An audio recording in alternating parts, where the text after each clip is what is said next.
السلام علیکم. میں آج اس بات کے اوپر جو کہ ایک تاریخی اور یہ عام طور پہ جو غیر مسلم ہیں اور جو لوگ جن کو ضد ہے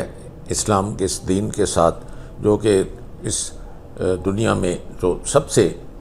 جو ایک سچا اور سب سے زیادہ جو جس کو کچھ لوگ فالو کرتے ہیں اسلام کے ساتھ ضد ہے، وہ کہتے ہیں جی اسلام جو ہے وہ تلوار کے ساتھ پھیلا ہے، اور تاریخ کو ٹویسٹ کر کے کوئی کہتا ہے یہ محمد بن قاسم لے کر آیا تھا، کوئی کہتا ہے نہیں جی یہ تو فتوحات کے ساتھ وہ لائے تھے. پھر اس پہ سب کو رگڑا ملتا ہے. اس میں شیر شاہ سوری سے لے کر ہمایوں اور بابر تک پورے یعنی 500-600 سال کے جو مغلیہ خاندان کے ہیں ان کے، اور اسی طرح اگر آپ دیکھیں تو صلاح الدین ایوبی جتنے مسلمان ہیں یا ایون دور عثمانیہ کے باہر آپ ان کو سب کو یہ بلیم کرتے ہیں، اور اس میں دکھ ہوتا ہے کیونکہ حقیقت اگر آپ ایک کٹر ہندو جو کہ کیرالہ کے ہیں اور وہ یونائٹڈ نیشن میں انڈیا کی طرف سے وہ اپنے میرٹ پہ سلیکٹ ہوا، آج کل وہ ممبر آف دی پارلیمنٹ ہے اور کانگریس کا وہ ایک ممبر بھی ہے، جو کہ سب سے پرانی پارٹی تو اگر دیکھا جائے ہندوستان میں وہ ہے. یہ دوسری پارٹی ہیں تو بعد میں کئی دہائیوں کے بعد انہوں نے جنم لیا، اور اس میں آپ کو سب سے گندی، سب سے ذلیل، سب سے جو باعث وہ جو اس وقت جو ہے جو کہ جو بچر آف گجرات نے پارٹی بنائی اور جو اس میں RRS آئیڈیالوجی کو کہتے ہیں وہ ہے. تو سنیں اس کے منہ سے کہ یہ ہزاروں سال سے عرب تاجر آتے تھے ہندوستان میں اور اپنا مال یہاں بیچ کے جاتے تھے، اور وہ ساؤتھ میں جو کیرالہ جو اس وقت سٹیٹ ہے،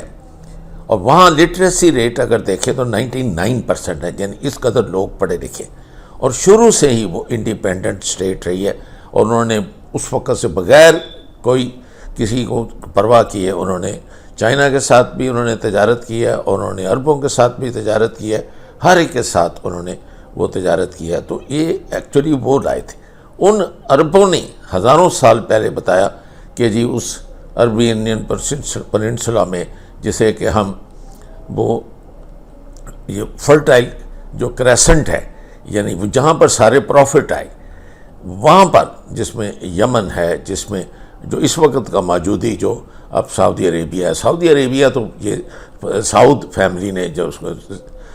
غیر قانونی طور کے اوپر جو ایکچولی تو انہوں نے اپنا آپ کو بیچ کے دور عثمانیہ کے ساتھ، یہ باغی لوگ ہیں،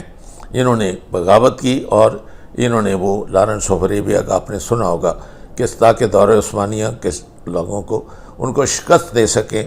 اور اس عثمان امپائر کی قبر کھود سکیں. اور یہ ہیں، یہ ان کو آپ کیسے ایک مسلمان یہ کہیں گے، اور یہ ان لوگوں نے کیا. تو آپ دیکھیں کہ انہوں نے آ کے بتایا کہ وہاں یہ مکہ میں ایک 1470 سال پہلے انہوں نے کہا، کیونکہ وہ آتے تھے یعنی اسے بھی کئی ہزار سال سے وہ آ رہے تھے تجارت کے لیے، تو انہوں نے کہا کہ جی وہاں ایک پیغمبر آیا، اس کا نام محمد مصطفیٰ صلی اللہ علیہ وسلم ہے، اور وہ اپنا ایک مذہب پریچ کر رہا ہے، اور وہ جو بت ہیں ان کے وہ کہتا ہے کہ ان کی وہ کچھ نہیں دے سکتے، وہ ایک پتھر کی ایک آپ نے ان کو کوئی کسی نے جانور کی شکل دے رکھی ہے، کسی نے ہاتھی کی، کسی نے بندر کی، اور ایک نہیں اس کے کوئی آپ نے کوئی یعنی کوئی صبح کا خدا، کوئی شام کا خدا، کوئی پیار کا خدا، کوئی بچے پیدا کرنے والا خدا، یعنی کوئی بارش لانے والا، کوئی طوفان لانے والا، کوئی زلزلہ، اس طرح کی وہ باتیں کی ہیں جو کہ ایک قسم کی انسلٹ ہے. لیکن اب آپ پتہ ہے جو اسی اسلام نے کہا کہ قل یا ایھا الکافرون کہ تمہارے لیے تمہارا دین اور ہمارے لیے ہمارا دین، وہ اس لیے کہ انہوں نے باز تو آنا نہیں ہے. یہ بت پرستی جو ہے یہ اس کا مرکز جیسے اب ہندوستان ہے، اسی طرح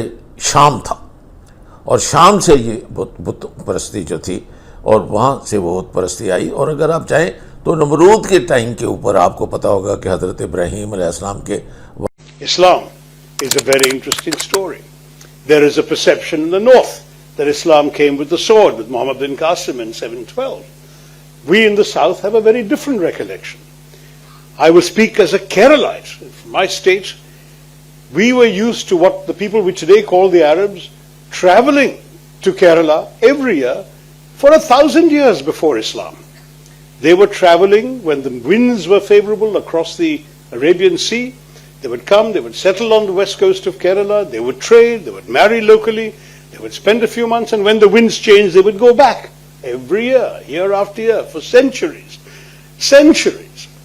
So Islam came to us as news, not through a sword, but as news from people who had been traveling, who were familiar to us, who were part of us in many ways for millennia. And they came to us, people we're familiar with, were trading with us, living with us, and they said, hey, you know what's happening in our peninsula? We have a prophet, and this is what he's saying. So much so that a local Hindu king, Cheruman Perumal, was so excited to hear about this prophet that he organized a flotilla of 22 or 23 ships to go to the Arabian Peninsula so he could meet the prophet. Most of those ships didn't make it. They got stranded in what we today know as Lakshadweep or the Maldives. But he made it. And what is fascinating is that you can see the evidence of his journey even today. In Oman, south of Salalah, there are Kerala coconut trees growing from coconuts he took with him, which are not native to the Arabian Peninsula. Now, this is how we relate to history. And when this Muslim community in Kozhikode and Kochi and that area, the west coast basically, became numerous enough, large enough, that they needed a place to worship, they went to the Zamorin, the local king, and he said, no problem, there is a disused temple, you can have it.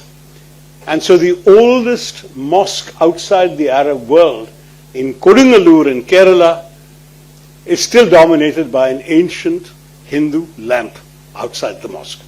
The mosque has gone through 5 or 6 major renovations over the centuries. But can you imagine, there is a mosque in India going back within a few decades of the lifetime of the Prophet.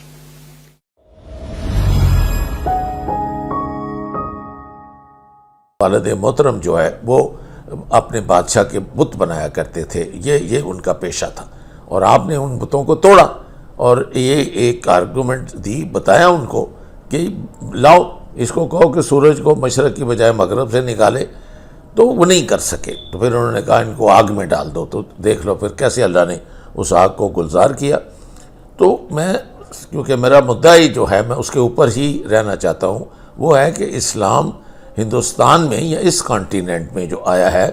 وہ ہزاروں سال پہلے عرب تاجر لائے تھے، وہ کوئی تلوار نہیں لائی تھی، کوئی محمد بن قاسم نہیں لایا تھا، باب السلام جو سندھ پاکستان کا ہم کہیں ہیں اسے کئی سال پہلے ان لوگوں نے آ کر بتایا تھا۔ یعنی حضور پاک کے جس وقت آپ کو یہ پیغمبری ملی ہے تو یہ بات وہاں پھیلی ہے، تو اس سے یہ ان کو کیرالہ میں پتہ چل گیا۔ تو اور دیکھا جائے کہ کیرالہ کی اگر آپ مسجد دیکھیں، اور وہ پھر کچھ 40 کے قریب ایک فوٹیلا پہ ایک وہ جو تھے بت پرست جو تھے، برہمن جو تھے، ہندو تھے، وہ ان کو ہمارے نبی محمد مصطفیٰ صلی اللہ علیہ وسلم کو 1470 سال پہلے جب آپ کے اوپر نبوت آئی تو ان کو ملنے کے لیے گئے، لیکن بدقسمتی سے وہ وہاں پہنچ نہیں سکے۔ لیکن جہاں بھی وہ گئے ان کی تلاش میں، وہ اپنی کیرالہ کی سائنیں چھوڑتے آئے۔ اس لیے ابھی بھی کئی جگہ آپ عرب پیننسلا میں آپ کو ملے گا، اس طرح کی آپ کو بتی ملے گی، اس طرح کا آپ کو جو آرکیٹیکچر ملے گا، اور وہ جو مندروں کے باہر جس طریقے سے ہوتی تھی۔ تو یہ ثابت کرنے کے لیے کافی ہے کہ اسلام جو ہے وہ ان عرب تاجروں سے کئی سال پہلے وہ ہندوستان میں آیا، اور کسی تلوار سے یا اس سے نہیں آیا، اور نہ یہ مغل لے کر آئے، نہ اورنگزیب لے کر آیا۔